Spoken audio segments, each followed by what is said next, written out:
টিভি9 বাংলায় স্বাগত। বেঙ্গল ব্রেকিং নিয়ে আপনাদের সঙ্গে রয়েছে আমি শর্মিষ্ঠা। জেলার বিভিন্ন গুরুত্বপূর্ণ খবর থাকবে এই সেগমেন্টে। তবে শুধুমাত্র আমি নয়, আমাদের সঙ্গে নিউজরুম থেকে রয়েছেন আমার সহকর্মী শুভজিৎ। তবে সবার প্রথমে গোষ্ঠী দ্বন্দ্বের দিকে একটু নজর রাখা যাক। কোথাও খাসতালুকে বিজেপি বিধায়কের গাড়ি ভাঙচুর, কোথাও দলের কর্মীদেরই বেদম মার বিজেপির একাংশে, কোথাও আবার দলের নেতার বিরুদ্ধে টাকা তোলার অভিযোগ বিজেপির। মন্তেশ্বর থেকে বসিরহাট বা নাটাবাড়ি, বিজেপির গোলমালে উঠছে গোষ্ঠী দ্বন্দ্বের তত্ত্ব।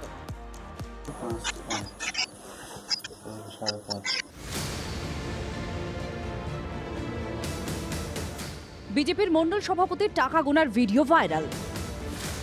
তাকে বহিষ্কারের দাবিতে পথে বিজেপি কর্মীরা। ঘটনাস্থল কোচবিহারের নাটাবাড়ি। বিক্ষোভকারীদের অভিযোগ, মণ্ডল সভাপতি দীর্ঘদিন ধরে প্রচুর কাটমানি তুলেছেন, বহু দুর্নীতির সঙ্গে যুক্ত। চাকরি দেওয়ার নাম করে টাকা তুলে সেই টাকা গুনছিলেন তিনি। কোচবিহারের মতো পূর্ব বর্ধমানেও দলীয় বিধায়ককে নিয়ে বিজেপিতে গোলমাল। বিজেপির বিধায়কের গাড়ি ঘিরে উঠল স্লোগান। দলের বিধায়কের সঙ্গে তর্কে জড়ালেন বিজেপি কর্মীরা। বিজেপির একাংশের বিক্ষোভে রবিবার রাতে উত্তপ্ত হয়ে ওঠে পূর্ব বর্ধমানের মন্তেশ্বর। দলের বিধায়ক মত্ত অবস্থায় আছেন কিনা তা নিয়েও প্রশ্ন তোলেন বিজেপির কেউ কেউ।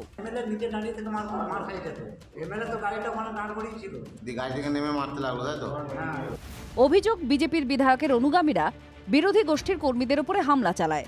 তার প্রতিবাদে বিজেপি বিধায়কের গাড়ি ঘিরে বিক্ষোভ। পুলিশ পরিস্থিতি সামাল দেয়। 2016 উপনির্বাচনে জোড়াফুলের টিকিটে প্রথমবার মন্তেশ্বরে যেতেন সৈকত মাজা।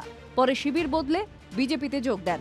এবার মন্তেশ্বরে সৈকত হারান প্রাক্তন মন্ত্রী সিদ্দিকুল্লাহ চৌধুরীকে। তরুণ নেতাকে নিয়েই বিজেপিতে অসন্তোষ।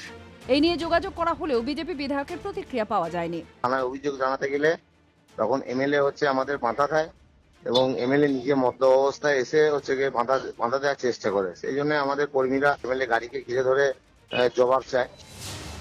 মন্তেশ্বরের বিধায়ককে নিয়ে বিজেপিতে মতান্তর। আর বসিরহাটে বিজেপির দুই গোষ্ঠীর তুমুল মারপিট। বিজেপির বুথ মিটিং ঘিরে অগ্নিগর্ভ হয়ে ওঠে শাকচুরা বাগুন্ডি পঞ্চায়েতের কাথুরি এলাকা। বিজেপির বুথ সভাপতি সহ 4 জন আহত হন। পদ্ম শিবিরের দুপক্ষই একে অপরের বিরুদ্ধে সুর চড়িয়েছে। বিজেপির মিটিং হচ্ছিল, কতগুলো লোক এসে যদি আরম্ভ করলো। এবার আমার স্বামী তমাল ঘোষ মারপিট, ওকেই মারলো, বুকে মারলো। যে তমাল, ও ভেবেছে ওর যে রাজত্ব, ও যে দাদাগিরি করবে, আমাদের মতন কিছু ভালো মানুষ বা শিক্ষিত মানুষ যদি এগিয়ে আসে তাহলে ওরা হয়তো রাজত্ব চলে যেতে পারে। মিটিংয়ে বিজেপির এক পক্ষকে না ডাকায় বিবাদ। সুযোগ বুঝে তৃণমূল গলা চড়িয়েছে। বিজেপি ক্ষমতায় আসার পর 6 মাসও এখনো হয়নি, তার ভিতরে আমরা দেখতে পেয়েছি বড় নেতা ছোট নেতা তাদের ভিতরে মিল নেই। কোথাও বিধায়ককে নিয়ে গন্ডগোল, কোথাও নতুন নেতারা আমল দিচ্ছেন না পুরনোদের। বিজেপির বিবাদ নানা প্রান্তে।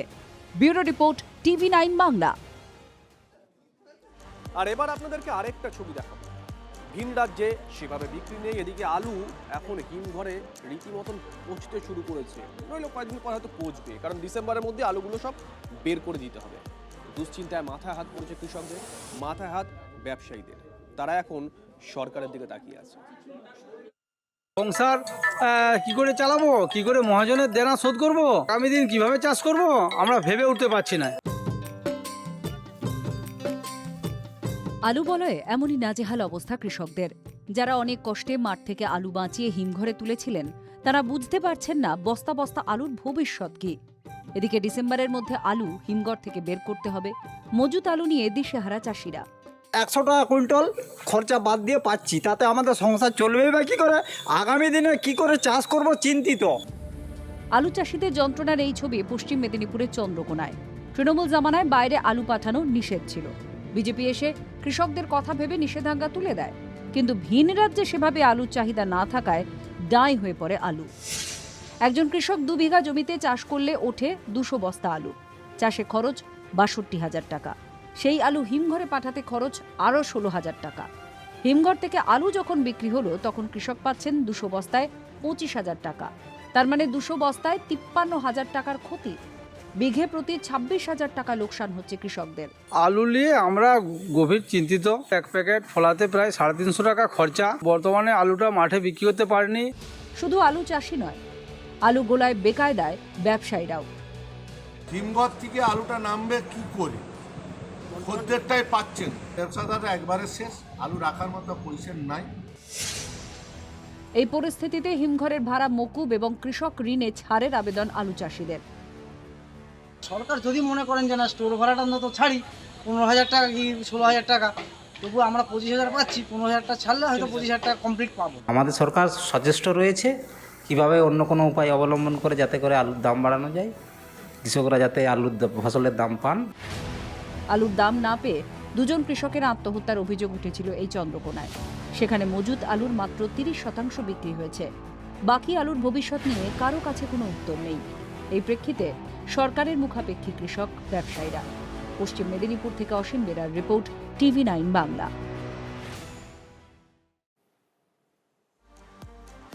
একে রাস্তা নেই ঠিক মতো, তার উপর তাতে পিচ নয়, পড়েছে কাদার মুড়া। তৃণমূল আমলে কীর্তি ফাঁস। পশ্চিম মেদিনীপুরের বেলদায় পথশ্রী প্রকল্পে রাস্তা সংস্কারের নামে কি যে হয়েছে তা আজ পর্যন্ত বুঝে উঠতে পারছেন না এলাকার মানুষ। চলাচলের অযোগ্য হয়ে পড়েছে এই রাস্তা। এবার নতুন করে তার সংস্কারে তৎপর বিজেপি পরিচালিত পঞ্চায়েত।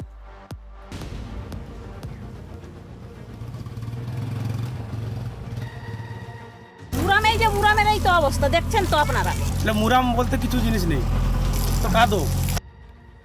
মুরামের মর্ম হাড়ে হাড়ে বুঝছেন বেলদা 1 গ্রাম পঞ্চায়েতের বনতটা গ্রামের বাসিন্দারা। অভিযোগ, পথশ্রী প্রকল্পের আওতায় প্রায় 1 কিলোমিটার রাস্তা সংস্কারের নামে যা ইচ্ছে তাই করা হয়েছিল বিগত সরকারের আমলে। এখানকার যে তৃণমূলের নেতারা যারা ছিল, মোরাম বদলে এখানে একটা স্থানীয় পেছনে একটা পুকুর থেকে মাটি মানে লাল মাটি এই রাস্তায় দিয়ে দেয়, যার ফল এই বর্ষার সময় এই বনতটা গ্রামের মানুষকে ভুগতে হচ্ছে। রাস্তা সংস্কারের আগে অন্তত যাতায়াত করা যাচ্ছিল, কিন্তু এখন কাদার মোরামের ধাক্কায় পথে পা রাখাই দায়। বাচ্চারা যে স্কুল যাবে, স্কুলেও ঠিক মতন যেতে পারেনি। সাইকেল এখান থেকে ঠেলে ঠেলে নিয়ে যাবে সেই পিঞ্জ রাস্তা অবধি। বাচ্চারা পড়াশোনা করবে কতটুকু আর যাবে কত সময়। কোনো লোক যদি একটু অসুস্থ হয়ে পড়ছে, টোটো বেরোবে না এই রাস্তায়, মানে খাটে কি করব, দড়ি বেঁধে নিয়ে যাওয়া হচ্ছে হসপিটাল। এই যে রাস্তার পরিস্থিতি। বেহাল পথ নিয়ে ভুরি ভুরি অভিযোগ জমা পড়েছে। অবস্থা সামাল দিতে এবার তৎপর এলাকার বিজেপি পরিচালিত পঞ্চায়েত। রাস্তাটি পাকাপোক্ত করতে স্থায়ীভাবে সংস্কারের উদ্যোগ নেওয়া হচ্ছে। মাননীয় বিধায়ক সহ আমাদের যারা ব্লক আধিকারিকরা আছেন দৃষ্টি আকর্ষণ করছি, আমি নিজেও ব্যক্তিগতভাবে বলবো যে এই রাস্তাটা মানে ঢালাই হোক বা পিচ হোক। কতদিনে রাস্তার হাল ফিরবে এখন সেই অপেক্ষায় দিন গুনছেন বনতটার বাসিন্দারা। দেবব্রত সরকারের রিপোর্ট, TV9 বাংলা।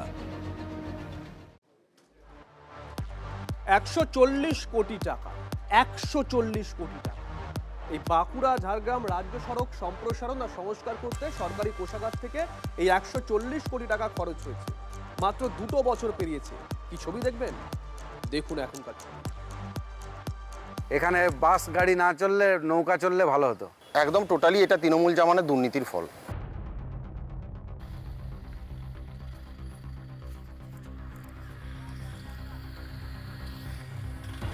জঙ্গলমহলের অন্যতম গুরুত্বপূর্ণ রাস্তা বাঁকুড়া ঝাড়গ্রাম রাজ্য সড়ক, তারই এই অবস্থা, পুরো বেহাল। অথচ এই রাস্তার পিছনে 140 কোটি টাকা খরচ করা হয়েছে। মাত্র 2 বছর আগে 2024 সালে লোকসভা নির্বাচনের আগে জলের মতো টাকা ঢালা হয়। রাস্তার মাঝে এরকমই বড় বড় গর্ত হয়ে গেছে এবং গর্তে জল জমা হয়ে বর্ষা পড়তেই সেই রাস্তা কার্যত একেবারে মরণ ফাঁদে পরিণত হয়েছে। শুধু এখানেই না, তার পাশাপাশি রাস্তার বিভিন্ন জায়গায় এমনই ছোট বড় বিভিন্ন জায়গায় গর্ত তৈরি হয়েছে এবং গোটা রাস্তায় এই মুহূর্তে পিচের যে আস্তরণ, সেই পিচের আস্তরণ কার্যত উঠে গিয়েছে। আমরা দেখছিলাম যে রাস্তা একদিকে তৈরি হচ্ছে, অন্যদিকে ধসে যাচ্ছে রাস্তার গুণগত মান ঠিকঠাক ছিল না। রাস্তার যে ম্যাটেরিয়াল তৈরি করার জন্য যে ম্যাটেরিয়াল ছিল, ম্যাটেরিয়াল একদমই নিম্নমানের ছিল, যে কারণে এই দশা। 140 কোটির রাস্তা 1 মাসেও টেকেনি। যে রাস্তা 2 ঘন্টা সময় লাগার কথা, সেই রাস্তাতে যেতে আমাদের 3 থেকে 3.5 ঘন্টা 4 ঘন্টা সময় লাগছে। যেখানে পিচ শুরু হয়েছে সেইখানে আপনি ধরুন মিনিমাম কোনোখানে 3 ফুট, কোনোখানে 4 ফুট, এইভাবে গর্ত হয়ে পড়েছে। শুধু ঝাড়গ্রাম যাওয়াই নয়, বাঁকুড়ার তালডাংরা, শিমলাপাল, সারেঙ্গা, রায়পুর ও রানীবাঁধ ব্লকের বিস্তীর্ণ এলাকার সঙ্গে বাঁকুড়া জেলা সদর শহরেরও যোগাযোগের অন্যতম পথ এটি। যা হাল হয়েছে রাস্তার, দুর্ঘটনা লেগেই থাকে।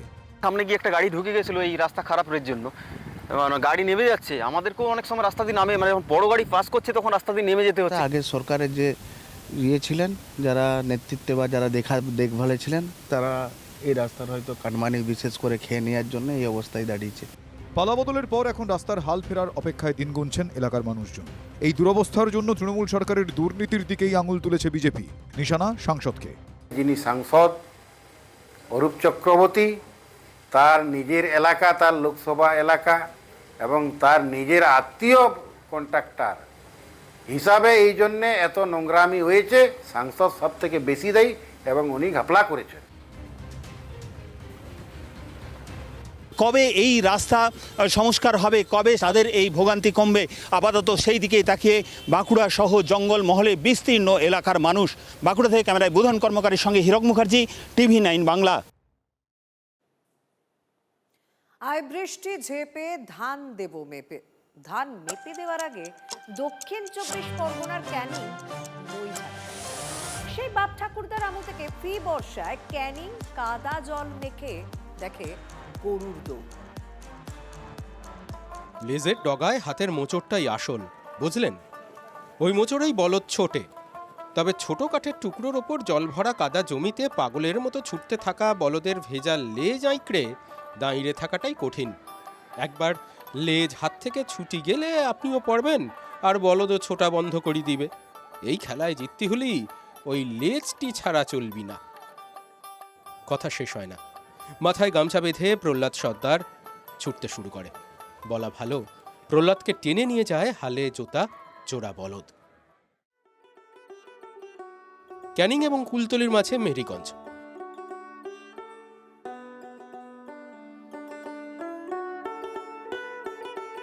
মেরিগঞ্জে ফি বছর বসে মই ছড়ার আসর।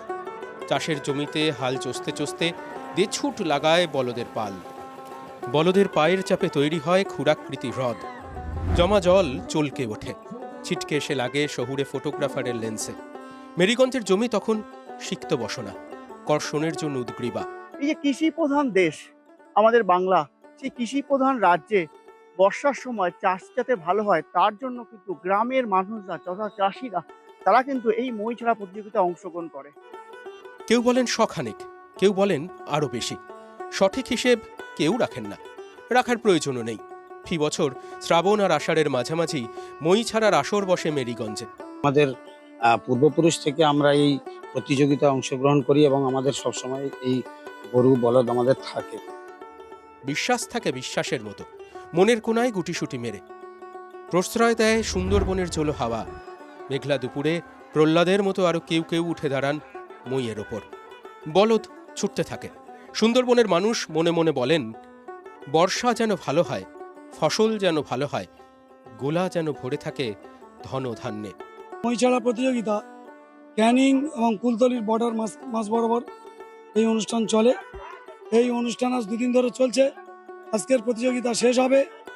এই অনুষ্ঠান মেরিগঞ্জ টাটপাড়া তরুণ সংঘ আয়োজিত এই মই ছড়া প্রতিযোগিতা। এই প্রতিযোগিতায় 100 পিস গরু অংশগ্রহণ করেছে। সবল গরু বলদ নিয়ে দিনান্তে ঘরে ফেরে সুন্দরবনের কৃষক। মেরিগঞ্জের জমি কর্ষণে ক্লান্ত হয়ে পিছনে পড়ে থাকে। বীজ ধারণের আশায় দিন দুয়েকের খেলায় মই ছাড়াই জয়ী দল পায় প্রাইজ। আসল পুরস্কার থাকে অপেক্ষায়, কারণ খনায় বলেছে, সবল গরু গভীর চাষ, তাতে পুড়ে মনের আশ। ক্যানিং থেকে দেবব্রত মণ্ডল, TV9 বাংলা।